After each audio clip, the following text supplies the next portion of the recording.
everybody. Ben Razza here for Odd Chopper, talking all things national championship game in college football over at No House Advantage. We've got TCU, we've got Georgia, and we've got props to break down. We're going to build out our card over on NHA. Also going to tell you a way. Get $100 right in that account when you sign up over there. I'm not going to waste any more time. Let's dive in to what we've got going on and talk about this game. So we know what's going on. It's Georgia and TCU, the defending national champs, Georgia Bulldogs. They got past Ohio State in a true classic back-and-forth game, came down to the wire, missed field goal late for Ohio State. Georgia survives and advances. TCU knocks off Michigan. Crazy scoring game that picks sixes and fumbles and everything in between. We know what we're getting. We've got Heisman-level players all over the field, a defense in Georgia that's incredibly difficult to go against. So where are we going for the picks? The first one up, maybe not the most well-known player out there, but Tay Barber operating in that slot, I think is really primed to have a good game here, over 35.5 receiving yards. Part of this is the man right below him in Davis. Didn't have a great game against Michigan, and Tay Barber actually worked ahead of him if you look at routes run, you look at targets, things of that nature, and certainly that could play a factor here. So there should be big opportunities for Tay Barber in this passing game to make plays. Now, we know Quentin Johnston on the outside is a true alpha, and we know that he's going to get ample opportunities. But I was talking with Matt Gajewski, who is as sharp of a college football mind as we have on this channel, and he told me Quentin Johnston only had 2 double-digit target games the entire year, and it just shows that TCU is the type of team. They really can spread it around. There's not going to be a massive target share. And let's be real. I'm not saying that they can't win the game, but there are significant underdogs, 12.5-point underdogs here. Tay Barber and all these pass catchers should be busy, even against Georgia's secondary, operating out of the slot. They're going to have a lot of opportunities for Tay Barber. I'm going to get the card started with over 35.5 receiving yards in this spot. Now, if you haven't seen this site before, you're saying, okay, this looks pretty cool. What is No House Advantage? This is what we're doing. You've got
Yeah, good to go whenever. Oh, no. Yeah, I said it.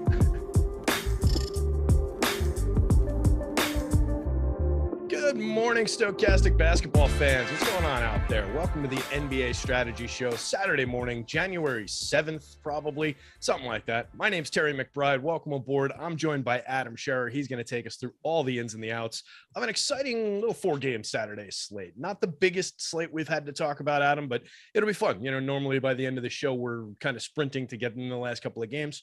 Got some time to weave our way through this one. How's your morning going so far? How's your Friday night go? Morning's going a lot better than yesterday. I actually slept last night. Feel a lot better today than I did yesterday. I didn't win anything at DFS, just kind of a normal night where, lose 30-40% or whatever. But Right. yeah, looking forward to today. 2-game football slate, 4-game basketball slate. So plenty of stuff to gamble on. Yeah, absolutely. Should be an interesting day. We're going to have coverage at the site for it all day long for all the different sports, everything going on. So make sure you're checking everything out, guys. Hit the like button down there. Hit the subscribe for us. We're brought to you by our pals over at Prize Picks today, one of our great sponsor sites. So make sure that you're checking them out. We'll do a little bit more about them later on.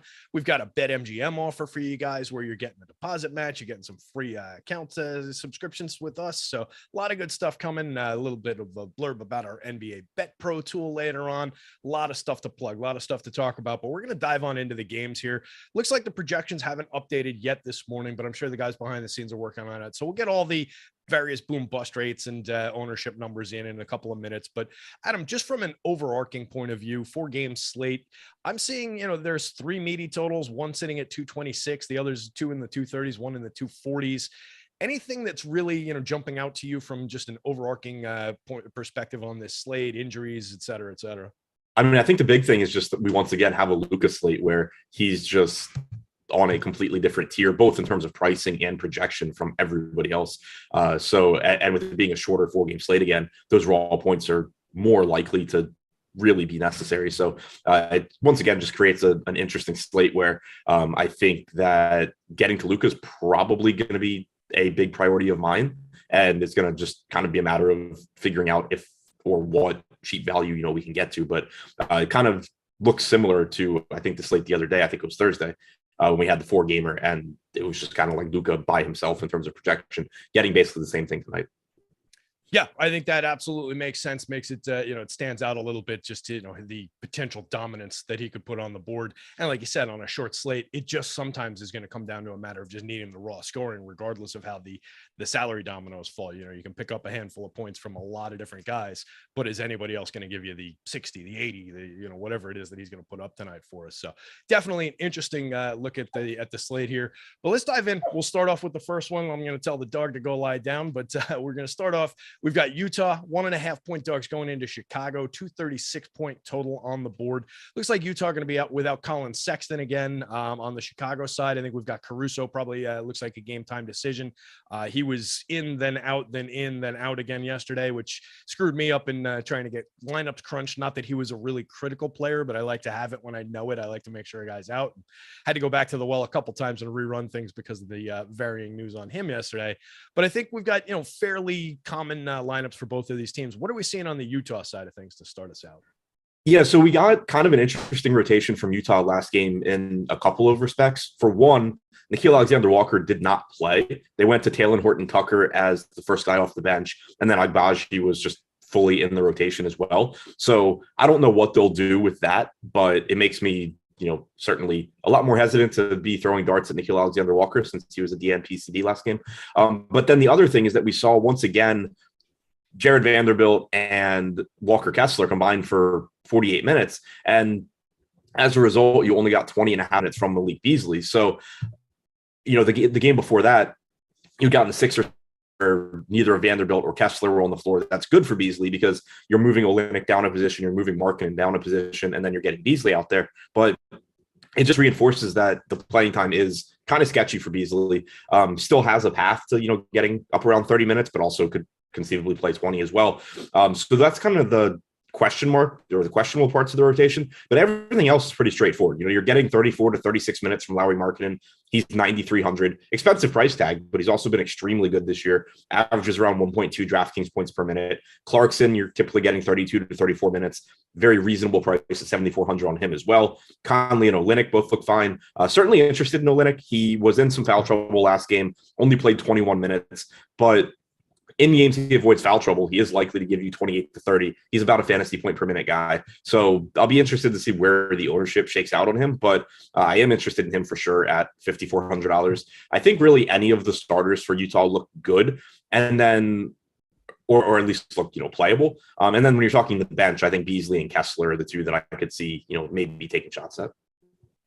Yeah, I think that makes a ton of sense. It sounds like, the common pieces are going to be the ones that we want, and then you can push to get to a guy like Markin. And Clarkson's a guy that does come up a decent amount of the time for me in the value range. Somebody who can be a hit and miss type of a player, but typically don't chase him out of my lineups or anything when I'm going that route. Is there anybody there that stands out for potential value? Anybody off the bench that you might have your eye on, or any potential? I know nobody's technically listed as injuries, but anything in the lurking in the back of your mind, hey, if X happens, I'm going to be looking at Y for the Utah side of things? Yeah, I mean, as far as the bench, I think it's basically Beasley, hoping that he gets one of those 30-minute games, or Kessler, again, hoping he gets, like last game, Vanderbilt played 30. You could get a game where it's Kessler. Those are the two that I would have any real level of confidence in. Beyond that, like I said, you got the different rotation last game where Horton Tucker played after not having played in 5 previous games. He's 3,200. I don't really have any confidence in going there. So I think it's pretty much the starters and then Beasley and Kessler for me. Yeah. And then just in like a general, approach kind of a sense, how much do you consider bench players who are, I know that we're always looking for bench players who are stepping into a new role, bench players who are stepping into more minutes, but on a semi-short slate, not the smallest slate in the world, but not certainly an 8-gamer or a 12-gamer or anything like that. How much are you considering guys who are just going to get a pocket full of minutes from like the mid-range, the $4,000 and $5,000 guys who are going to get, your 20-ish minutes? How much are those guys on the board for you? Does it increase on a slate like this, or is it just, you're taking what you get through how the mechanism works when you build lineups? Yeah, I mean, it's just naturally going. My interest level is naturally going to increase through the way that I build lineups. But the guys that I'm really interested in there, and it is why Beasley and Kessler are at least somewhat interesting. They're not locked into 20 minutes. Like they both, Beasley played 20 last game, Kessler played 17 and a half. So obviously that is firmly in their range of outcomes, but they do both have some volatility there where, if Vanderbilt's in foul trouble or if Kessler's playing really well, Kessler can take those minutes from Vanderbilt, and you see it often enough that, even though he's going to project for like 18 minutes, you can get more in any given game. And the same for Beasley. I think the projection for him probably should be in the 24 to 26 minute range, but you're going to get some games where he's up around 30 in addition to those games where he's down around 20. So if it was just a situation where you're looking at it and saying like, Beasley's going to play 20 minutes and I have no idea where he would get more from barring injury, that's going to be a lot less appealing than when you're saying, okay, well, he's going to play anywhere from 20 to 30 minutes. Yep, absolutely. We want to be able to target things. So looking over at the Chicago side of this one, like I mentioned, Caruso potentially banged up again. We'll see what happens with that. We've obviously got plenty of time to sweat the news. What other pieces are you looking at on the Chicago side of things? Anything really standing out to you tournament-wise here? Yeah, so I mean, we'll obviously need to wait for their injury report since they played yesterday.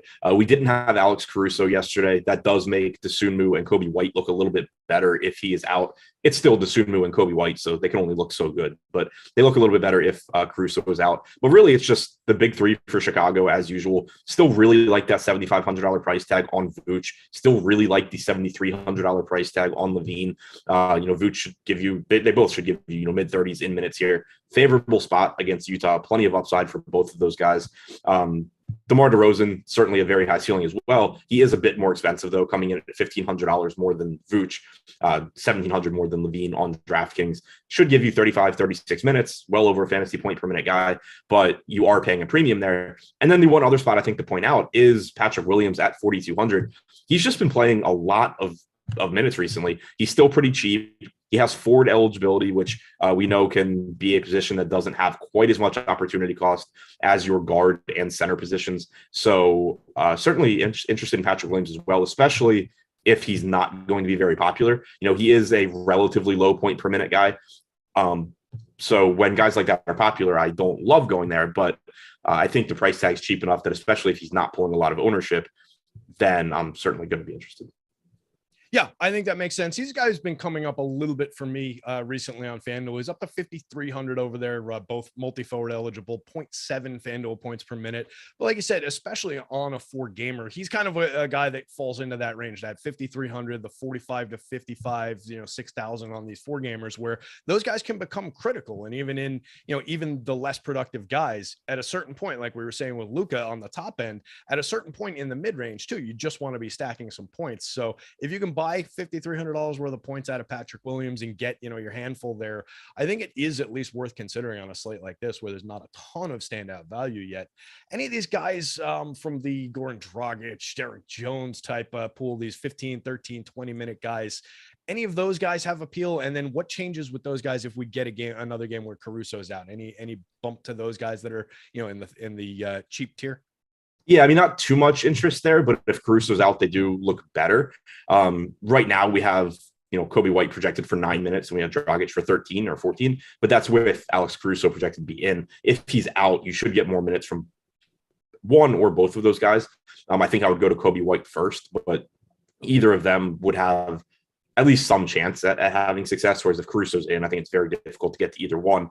For Dosunmu, the minutes should be there one way or the other, assuming he remains in the starting lineup. The issue is just that Ayo Dosunmu is not a very good fantasy producer, especially when he's out there with DeRozan, Vooch, Levine. There's just not a lot for him to do that translates to fantasy points.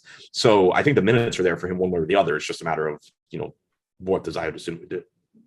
Yeah, and we talk about that a lot with this team. They fall into the same bucket, I think, as Toronto has over the last couple of years, where it's like you got that big three, you've got those guys who are going to be doing their thing, and they're going to be pretty reliable and pretty accurately priced unless one is out game in, game out. And then a lot of these other guys just struggle to find their fantasy points, their per minute rates. And you can really see that looking down the team. You've got the three studs up at the top, DeRozan, Levine, and Vooch, 1.17, 1.01, 1.11 per minute in fantasy scoring for the three of those guys. And then there's a string of guys, 0.7, 0.72, 0.81, 0.88, 0.78. A lot of guys well below a fantasy point per minute on this team. So it is pretty stark in the, the cans and cannots, the haves and have-nots, whatever you want to call it, unless you get an injury change for this squad. So definitely something to keep our eye on with any changing news. Anything else from this one to cover before we jump into a quick read? No, I think that's it. That's it. All right. Excellent. So, guys, let me tell you real quick out there about the BetMGM risk-free opportunity that you've got that'll also get you 2 free months of Stokastic plus Platinum for free. You can go over to BetMGM. If it's your first time creating a new account over there, we've got a series of links that you can follow from Stokastic. When you log in, you can create a free account over at Stokastic, or you can log into your free account, and you're going to see a little BetMGM button pop up. You click on that guy, follow the links over there, create a sportsbook account for the first time at BetMGM. You can start with $10. That's the deposit minimum, and they'll give you the risk-free bet on your $10. But if you got $1,000 just burning a hole in your pocket, you're ready to put it up on something, and you're looking for a good opportunity, put the $1,000 in here and take the risk-free opportunity off the table.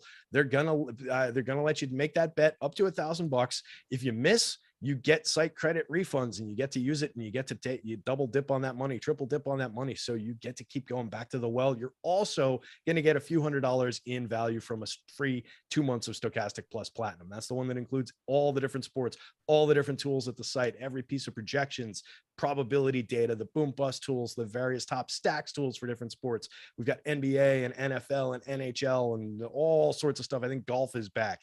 There's all sorts of stuff going on. So make sure you're checking out BetMGM, take advantage of the risk-free opportunity, and take advantage of the 2 free months of Stokastic that's going to get you. Get on that Platinum plan, guys. It's the place to be. We'll talk about prize picks in a little bit. I didn't plug the Hall of Fame at the top of the show, but I was supposed to. If you guys aren't familiar with it, it's when we shout out all the different people and we show you their results and all the great chest thumping that we do about how awesome the projections are, how awesome all the tools from the site are.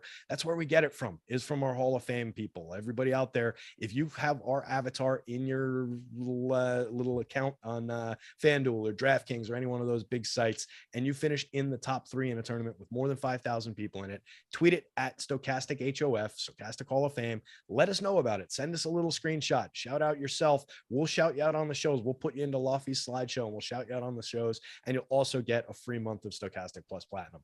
So between that and the BetMGM risk-free, that's 3 free months already on the board for you guys. So a lot of opportunity to grab some free time with Stokastic. Looks like the projections and everything have updated. So I'm going to backload that into my sheet here so that I can talk a little bit more in detail about some of this stuff from the slate. But why don't we dive in, Adam? We've got the Pellies going into Dallas as 7-point dogs. This is the game with the lowest total on the board at 226, but obviously, like we talked about at the top of the show, major target in Luka. Any concern? It looks like Luka's carrying a probable tag into this one with a little bit of ankle soreness. Any concern about Luka going? And then just what do we see? Start us off on the New Orleans side. Yeah, I mean, not particularly concerned about Luka. Like, he's probable, so I assume he's going to go. And if he goes, I don't really have any way to treat that other than just assuming he's fine. But like I guess like the answer is if I would prefer he not be on the injury report, but Yeah, sure. there's nothing really like if he plays, I can't really do anything about trying to guess how injured he is. But as far as 5% because he's got a sore right, exactly. Not much I can really do there. As far as the New Orleans side, no injury report there yet since they played last night. So for now, just assuming that the same guys who played last night are playing tonight, although I have no idea if Larry Nance will play the back-to-back or what they're going to do there. But assuming those same guys are in, I think that CJ McCollum is the first guy you look at. It is a very unappealing spot against Dallas, a very, very slow-paced team, but still without Ingram, without Zion, McCollum just sees a bump in usage. He has been playing better recently than he was earlier in the year, which is nice to see, and getting big minutes as well. So $8,500 price tag on him certainly looks pretty good, even though it is a difficult matchup. Played about 37 minutes last night. I'd expect him to play mid-30s again tonight, or mid to upper 30s again tonight if this game's competitive. After him, you get to some of the wings that are relatively inexpensive. Najee Marshall coming off of a really big game last night at 5K. Trey Murphy at 4,900. Herb Jones at 4,700. Jones should be on the floor a lot for defensive reasons, but obviously not the best offensive player. All three of those guys should project pretty similarly. I think Marshall probably looks like number one, followed by Murphy, followed by Jones, but definitely would want to pay attention to the ownership between them because you shouldn't get that big of a gap, even though Marshall, probably does project the best. You shouldn't get that big of a gap between them. So definitely pay attention to that. Joe Val, you kind of know what you're getting with him.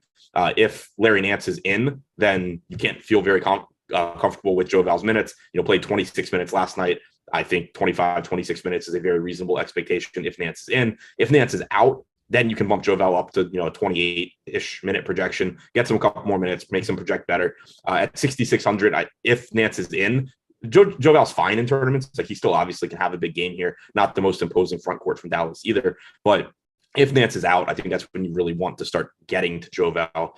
So it's kind of McCollum looks like the clear number one here. And then it's just the rest of the starters are secondary tournament options.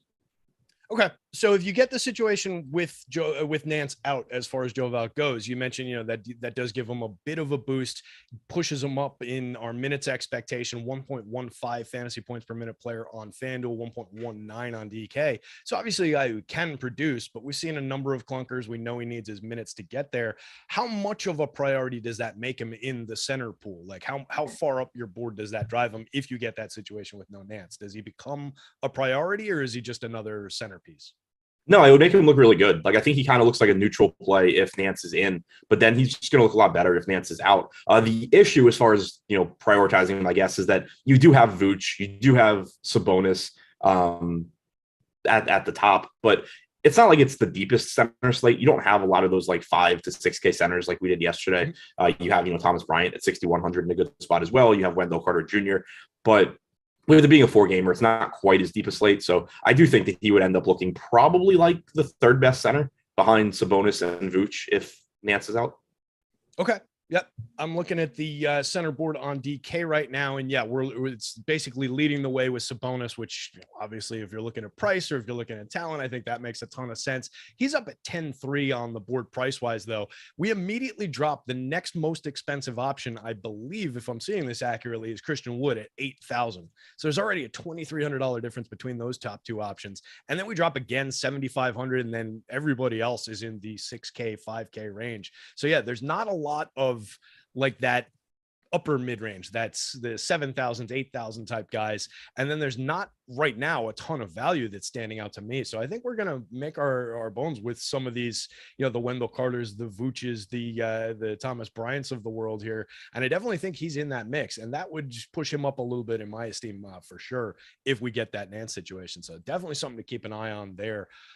Let's look. I'll jump back over to this board. We don't have optimal rates and ownership up yet, gang, but we do have boom score probabilities. So just looking at those center plays, it kind of broke down the exact way that Adam said in terms of our boom scores as well. So let's see, looking at the New Orleans side of things here again, in terms of our probability marks for the various boom scores here. I'm just looking, doesn't look like anybody on FanDuel is really bursting out through the top of that, but the 8,500 stands out for CJ McCollum on the DK board, 23.5% probability for a boom score at 8,500. Is he a top priority guard for you on the DK slate? Yes and no. I'm kind of interested to see how that shakes out from a roster construction side, because I do like the $8,500 price tag on him. The problem is just if I'm getting Luka in a lot of lineups, I think it might be difficult to then also be getting a lot of McCollum, because it might just kind of force me down into that, like, $5,500 range for a lot of other pieces. So right now we have McCollum pulling about 17% ownership. I think that makes sense. But he's also fourth highest on this team just because we need value to come from somewhere. So we have Najee Marshall at 22%, Herb Jones at 20%, and then Jose Alvarado, who I hadn't mentioned yet, but $3,900, played 32 minutes yesterday. You're certainly not expecting 32 minutes from him again, but if he just gets into the mid-20s, he can certainly pay off a $3,900 price tag. So you have all three of those guys getting more ownership than McCollum just because of the price range. And that's kind of what I was getting to when I was saying that, like, I do think McCollum is a priority, but it's just not as big a priority as Luka. And if it gets into a situation where I can only really get to one easily, Luka's going to be the guy that wins out. Yeah, so McCollum just a little bit more replaceable, and you can make him up in either the aggregate between a few guys, or you can find another just direct replacement type piece for him. So I think that makes a ton of sense here. Looks like our ownership and optimals just updated, so let me grab those while we're doing the transition over to the other side of this game. We've got one big talking piece that we know about that we've mentioned a few times. That's Luka Doncic already. 12.5 on FanDuel, 12.7 on DK, pushing 40% boom score probability on DK, 35 on FanDuel. There's absolutely nothing not to like about Luka. Is there any argument against? Is it price? Is there anything to push back on Luka at all on this slate? I mean, the argument against is price. And the second part of that is that, like, if you look at our ownership projections right now, I would assume he was projected to be the highest owned guy on DraftKings. When Luka's price is making Ayo Dosunmu the most popular guy on DraftKings, and you're talking about, 20% ownership coming into Herb Jones and Jose Alvarado and guys like that, it's telling you that, you're sacrificing quite a bit to get to Luka. So that's the concern. The reason that I still think I'm going to end up wanting to get there is just that with it being a 4-game slate, there's not as many guys in that mid-range that can go, get you 60 fantasy points. So Luka right now, we have projected for, I believe, for 64 DraftKings points. If he just hits his median projection, like, that's 11 points higher than the next closest guy on the slate in LeBron, and 12 points higher than Sabonis. So, like, if Luka just goes and reaches his median projection of 64, there's a pretty good chance that he's just blowing out, like, the rest of this slate. It's different when you get those 8, 10, 12 game slates. There's more value to get to him, but you also just get the situations where there's like 10 guards at 9K that are all capable of going for 60 plus fantasy points. So it creates a situation where you need Luka to, really outperform his projection, just like you need everybody else to. With it being a 4-gamer, if Luka just hits his projection, there's still a pretty decent chance that he's somebody that you need. So, my concern is the salary. Like, he is really expensive. He's $2,000 more expensive than the next closest guy on the slate, but also the point projection is just very difficult to make up. Yeah, if he goes for that main projection, he is very likely to be the highest scorer on the slate still, while nobody else can really say that, I don't think. Most of these other guys would need several other players to go pop to be the highest scoring player on the slate at their just projected number. And I think Luka's the only one who can just put up his projection and and walk away as the highest scorer. So it still might not get you there in that sense on a price and lineup construction basis, but it's your best bet. It's your best approach. What about the rest of this squad, from the Spencer Dinwiddie's, Christian Wood, Timmy Hardaway? Any of these pieces standing out for you? It looks like they're all drawing decent optimal rates on the FanDuel slate. They're all in, Spencer's 61, Timmy's 55. Decent price tag on Christian Wood at 81, but it looks like he's somewhat necessary on FanDuel. They're coming up a little bit differently, mid-teens optimal rates on DK. Yeah, I think the pricing's pretty reasonable here. You're just getting a lot of minutes from these guys. Spencer Dinwiddie, once again, played 40 minutes last game, didn't even play down the stretch because they got blown out by Boston. But you've just gotten huge playing time from him ever since Kleba and Josh Green and Finney Smith all got injured. They've really condensed this rotation. So you're getting a ton of minutes from him. You're not getting a ton of point per minute production because he is playing more minutes now with both Christian Wood and Luka on the floor. And that really hurts his production. He needs those minutes where he's out there without Luka. And Luka's playing a ton of minutes now as well. And then also you're essentially just replacing Dwight Howell's usage with Christian Wood's, which is going to cut into Dinwiddie. But those minutes are still there and his price tag hasn't really gone up. So I think that he still looks very reasonable here. It kind of just ends up coming out in the wash where he's playing more minutes, but he's producing fewer fantasy points per minute. Still just looks, solid at 6,300. Christian Wood, 8K. When he's not in foul trouble and when he's playing well, he can play north of 30 minutes. We saw him play about 20 minutes in the first half last game. Didn't play at all in the fourth quarter, but in a competitive game, I would expect him to be getting north of 30 minutes. Very, very good point per minute guy. Also has power forward eligibility, which is really nice. So I think he looks good. Tim Hardaway Jr., shooting guard, small forward at 5,800 looks fine. Dinwiddie would be my second favorite option on DraftKings, followed by Wood, followed by Hardaway. Then with the rest of these guys, it's just, kind of hoping to get lucky. Reggie Bullock is awful from a fantasy standpoint, around 0.45 fantasy points per minute this year. But he has $3,500 coming off of a game where he played 37 minutes.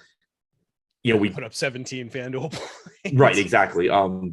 But, talking about it being kind of difficult to get Luka into your lineups, 9% ownership coming into Bullock seems fine, even though, again, he is awful.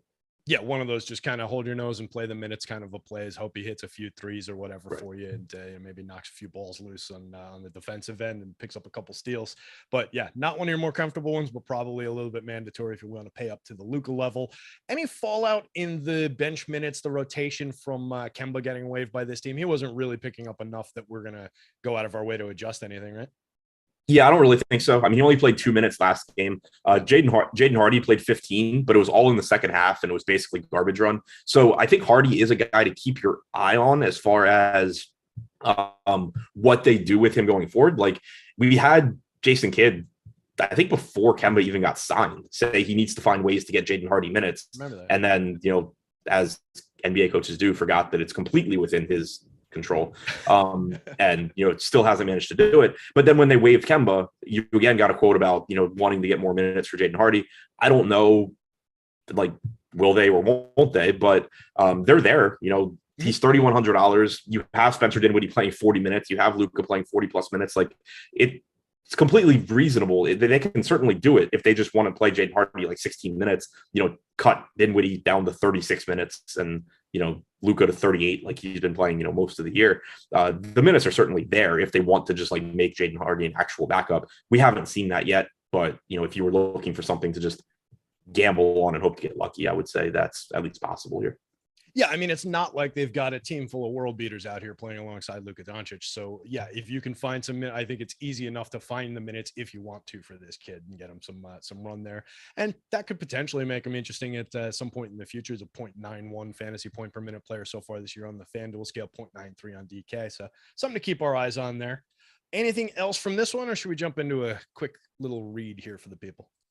No, I think you can go ahead and try and sell some stuff. Little piece of business, gang. Let me try, and we're not selling. We're bringing you opportunities out there, people. We're bringing you guys opportunities to make some money over with our pals Prize Picks. And it's another opportunity to find yourself a free month of Stokastic Plus Platinum and up to $100 deposit match bonus at Prize Picks.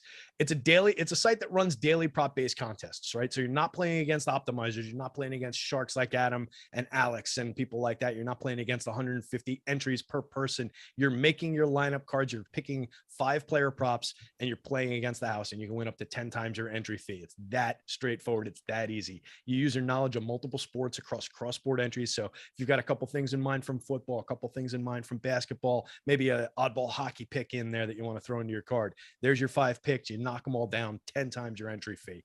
We've got various tools at the site that can help you with this. Our betting sections on the site. We've got Odd Shopper up, so you can check out the win rates on these various props. You can find the comps. You can find the numbers on this stuff pretty easily at Stokastic. And you're coming along with this with signing up over at Prize Picks. You're getting that free month of Stokastic Plus Platinum, so you can access all of the different projections. You can check out our DFS projections, compare them to what you're seeing on the lines for these player props over at Prize Picks. It's a really great way to build out those cards and win a lot of money money at Prize Picks. If you follow the links, follow all our different stuff, you can get yourself a $100 deposit match bonus from Prize Picks as well if it's your first time signing up over there. So make sure you're doing that, guys. We've got a free Prize Picks prop tool up at the site. So a lot of stuff going on with our buddies over at Prize Picks. I know it was just being shown by our great producer, Mikey, behind the virtual glass there. So thanks to him. Hit the like button for Mike. He's doing a killer job. He always does on these shows, but give him a little love out there. Adam and I, we're used to getting the thumbs up here. Mikey, show him a little love. He came on screen this morning with a giant Buffalo Horns hat on and claimed that he forgot he was wearing it. I don't know how likely it is that he forgot that he was wearing that hat, but it was there. He took it off now. I don't know why. There it is. Putting it back on. It looks. Shout out to Mikey's nephew, Chicken, who he's taken to the Buffalo Bills game. And that's his explanation for why he's wearing the hat. I think he was cosplaying as Fred Flintstone personally, but that's the kind of hat that he's wearing behind the scenes. Let's get back into this slate here, Adam. We've got Orlando going into Golden State. Orlando 6.5 point dogs going into Golden State, 232.5 point total on the board for this one. Obviously still no Steph Curry. We've got, looks like Wiggins is carrying a probable tag. Nobody else really from the, the recent pool of players on the Golden State side anyway, but you're still dealing with, Kuminga and Wiseman and all those guys out. On the Orlando side, looks like we've got Bull still on the out list. And it looks like the rest of these guys, I guess, back from the various suspensions and absences. So what are we seeing? Start us off on the Orlando side. What are we seeing there? Are there any major values coming from Orlando today?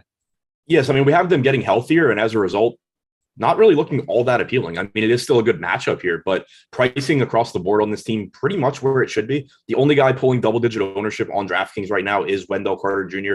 at 6,500, pulling 11%. I think that makes sense. I mentioned him earlier when we were talking about Joval. He's probably the fourth center on this slate behind Joval at 6,500.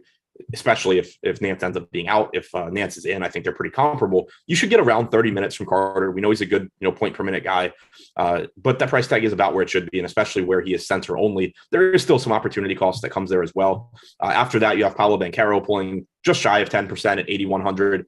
Again, perfectly reasonable play, but it's likely that the ownership is as low as it is, most likely because Banchero just kind of ends up getting squeezed, because if you're going to Luka, it's going to be tough to get there. But then also, right now, assuming LeBron plays, which we don't know, but assuming LeBron plays on the second half of the back-to-back, he's going to be pulling some ownership and do the same kind of thing where, like, if you're getting to LeBron, it's going to be more difficult to also get to Banchero. You have Sabonis at 10-3 as well. So I think you're just kind of getting Banchero squeezed out a little bit, where if you're playing balanced lineups, he's going to be a very high upside option. He's going to be a good play there because there's not a ton of guys on this slate that do give you that same sort of upside in the mid-range. But I think, I expect to be getting to those top tier guys a good amount, and it's going to probably just, push him out a little bit. Fultz coming in at 6,200, Franz Wagner at 6,900. Neither of them look overly exciting, pretty much just priced correctly. Cole Anthony, 5,100. You could certainly see you have volatility in his playing time, kind of like we were talking about with Malik Beasley. You got 22 minutes from him last game, but if you get any sort of foul trouble, injury to Markelle Fultz, you just get Cole Anthony playing well off the bench. He still has a path to getting, close to 30 minutes, but median projection standpoint, he should be, low to mid 20s. And at 5,100, that kind of makes him a secondary option, pulling just shy of 10% as well.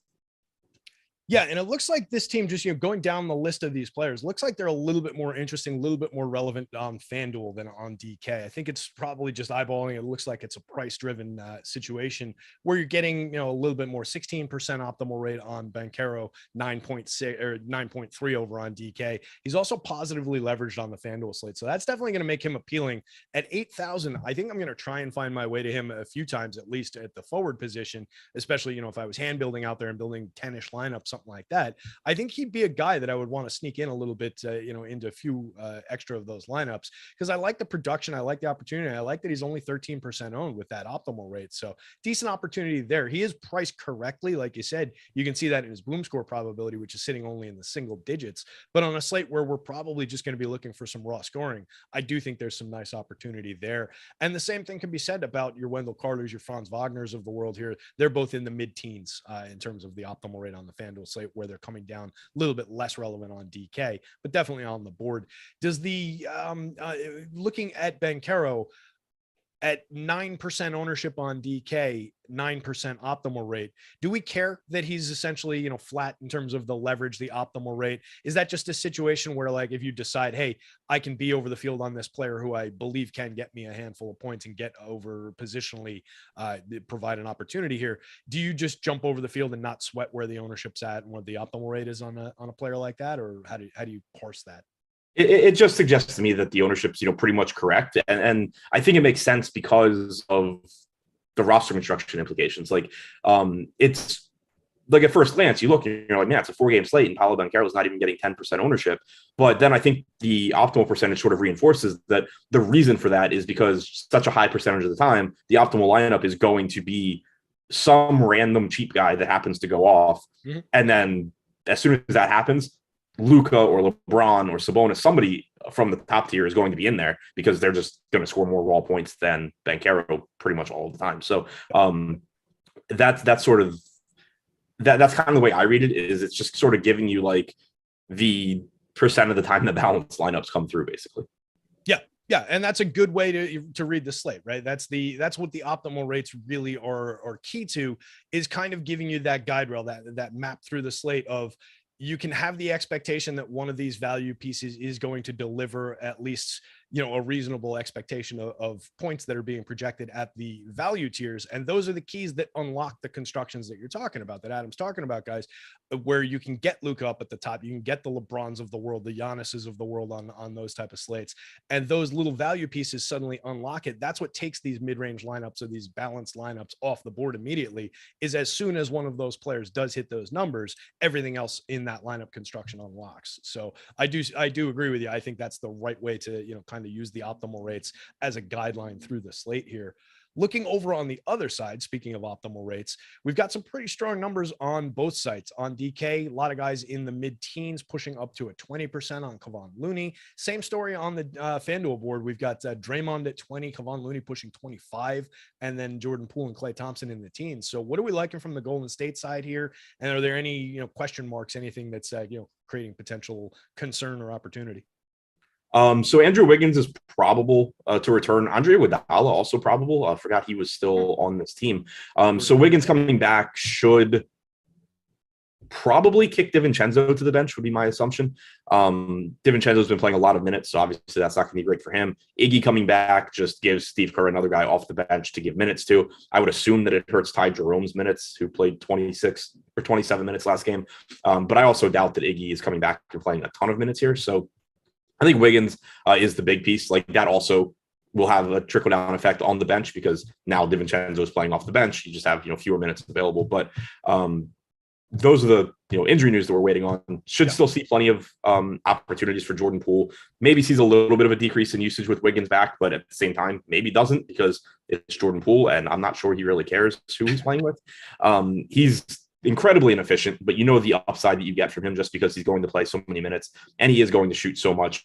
He's kind of similar to CJ McCollum, where at that price range, like, I'm perfectly fine getting him at that price point. It's just that I think it might be kind of difficult if you're prioritizing Luka or other spend up options, but good matchup, pulling 17% ownership, certainly has a high ceiling there. Klay coming at 7,900. He's playing big minutes as well, pulling 17% ownership also.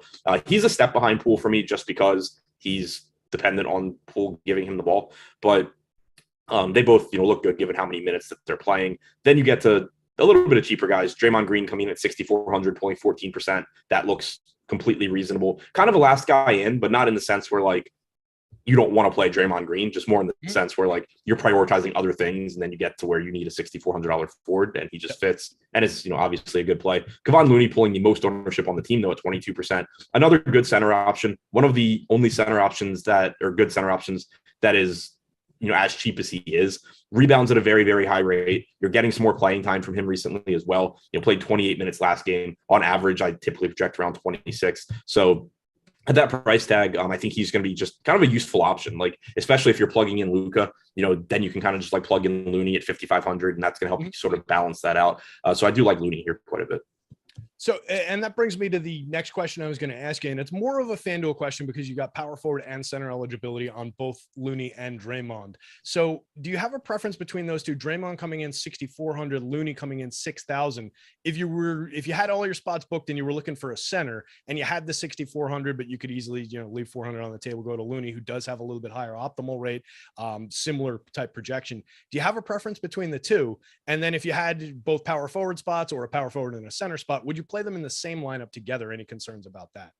Yes, I mean, Green's my slight preference just based on playing time. We have him projected 0.8 FanDuel points. Yeah, it's not much of a difference, but it's a decent amount of minutes. Yeah, it's not a big difference, but you have less ownership coming into Draymond as well, in addition to the higher projection. So, like in situations where you just have the money, I prefer Draymond. But if those $400 matter, I also wouldn't care all that much about getting to Looney. As far as playing them together, that should be perfectly fine.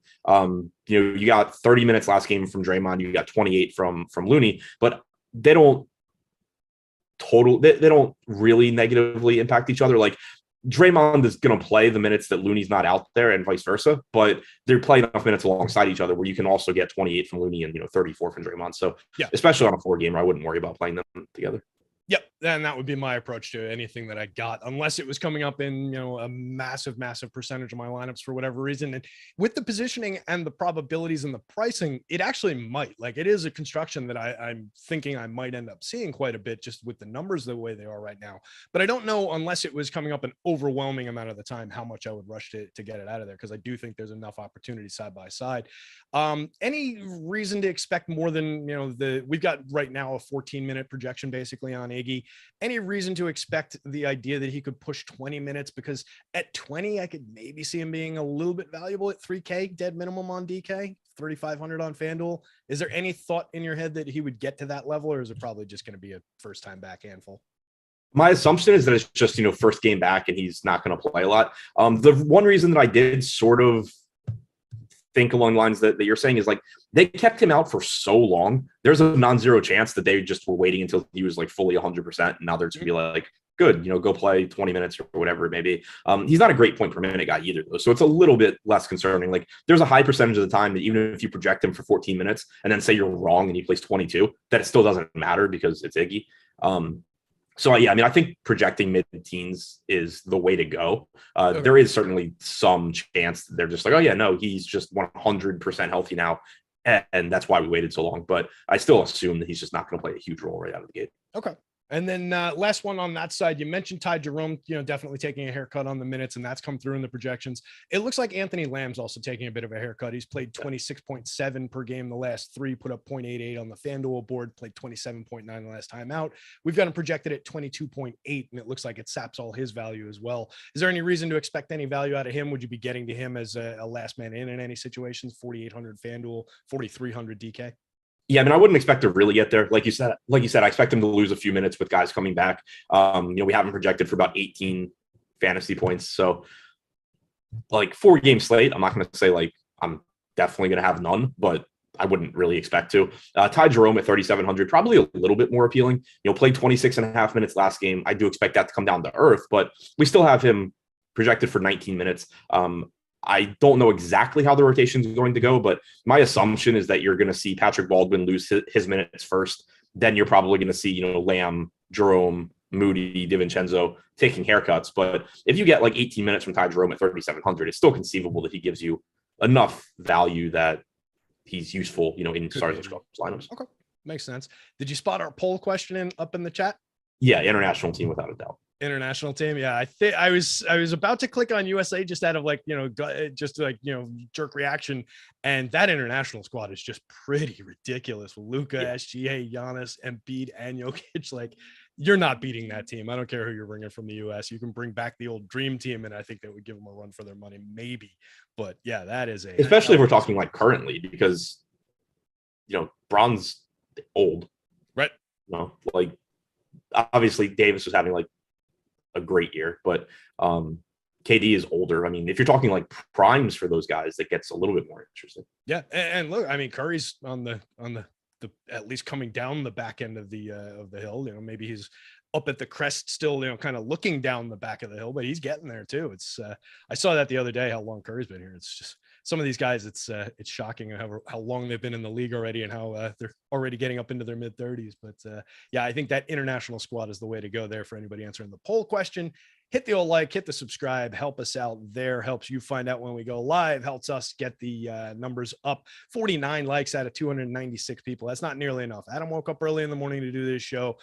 Don't worry about me, but give Adam and Mike Lawrence, our great producer in the background, some love here, guys. Come on. One game left on the board. Make sure you're going over to Prize Picks. Take advantage of that. Make sure you're going to BetMGM. Take advantage of the risk-free opportunity. But let's talk real quick about Stokastic's top-ranked NBA DFS pros bringing millions of dollars into daily fantasy contests using Stokastic's NBA DFS player projections. And now they're providing those same data points via our NBA Bet Pro tool. There's like a whole paragraph here. I'm not going to read this entire thing to you guys, but what we're giving you basically is direct access to the same player stat projections that drive our winning DFS point projection models. And you can apply that to prop bets, player prop bets, get an edge on sports books. They're provided by Alex and Sean and Steve and all the experts behind the scenes. You can get a 7-day free trial right now for new users. You can, and then after that, it's $15.95 a week or $55.95 a month. Basically, looking at the numbers, it's got a 2.2% ROI over the lifespan of Bet Pro so far. 2.2% might not sound like too much, but if you're placing $100 on every single bet, that 2.2% ROI has made you $2,700 so far. That's not too shabby, guys. You're always looking for edge. You're always looking for ROI. We're always looking for profitable approaches. So save time, make a profit. We're doing the work for you. We're finding the edges. We're providing them. We're giving you the info. All you got to do is make the clicks and go put the bets in. It couldn't be easier. Make sure you're checking out our NBA Bet Pro tool. Last game on deck, Adam. Handful of minutes to talk about it. Biggest total on the board. Los Angeles Lakers 8-point dogs going in. 244-point total on in this one. Obviously, the biggest number on the slate tonight. I was reading a DM that I got there about my ad read. I'll go back to after the show. Thanks, Nolan Kelly, for the note there. The Lakers coming into Sacramento. 244 points total. 8-point dogs for Los Angeles. You mentioned potentially no LeBron. What are we seeing on the Los Angeles side of this one?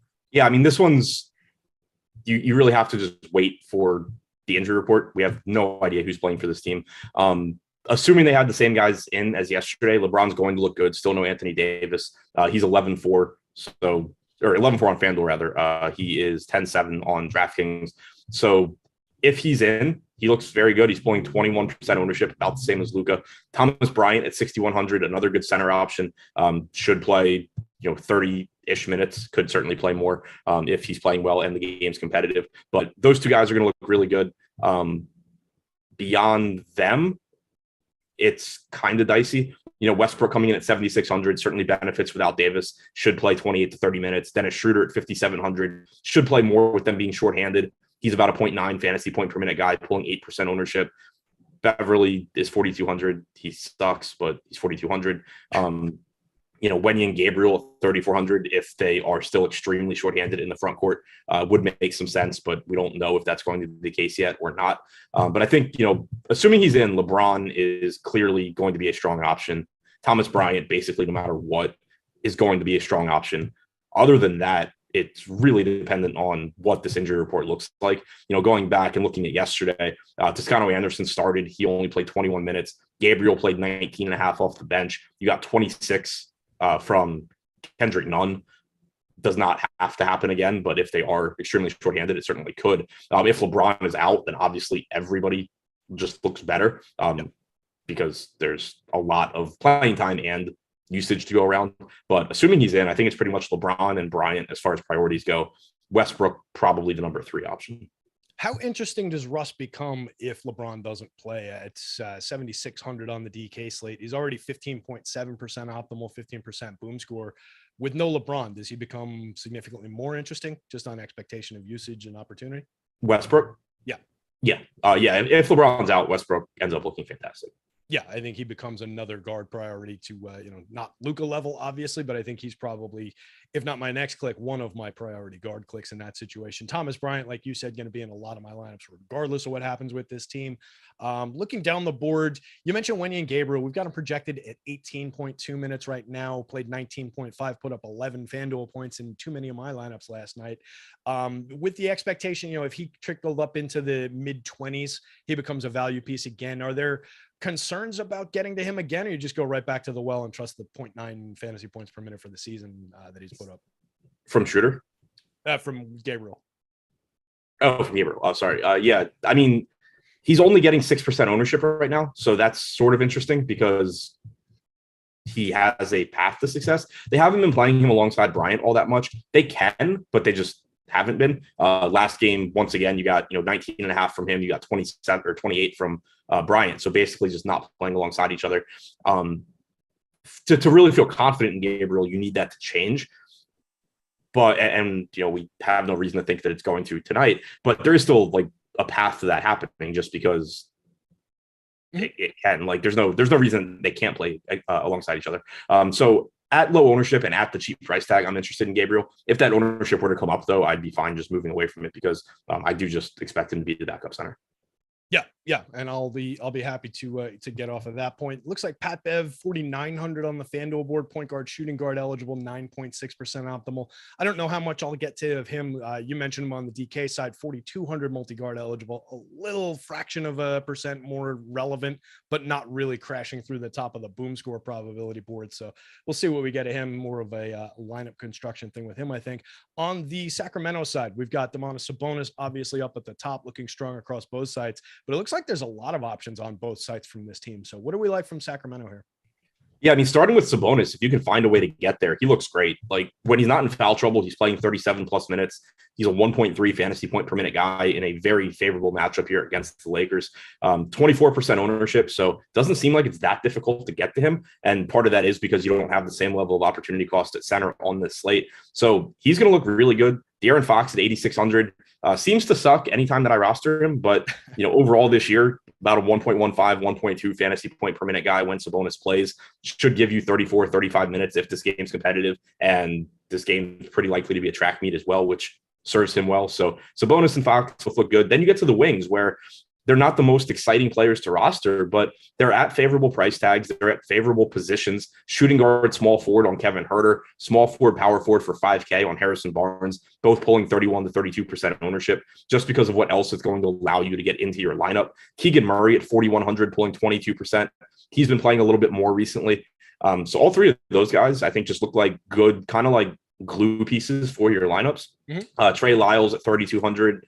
Or Davion Mitchell at 3,100 if you want to just, roll the dice and hope to get lucky in a good game environment. But I think the wings look like very, very strong pieces to fill out your lineups. So Sabonis and Fox are certainly guys that you're just going to be happy to get to because they're really, really good and in good spots. And then you have Malik Monk coming in at 4,500 as well. Certainly a reasonable price tag on him.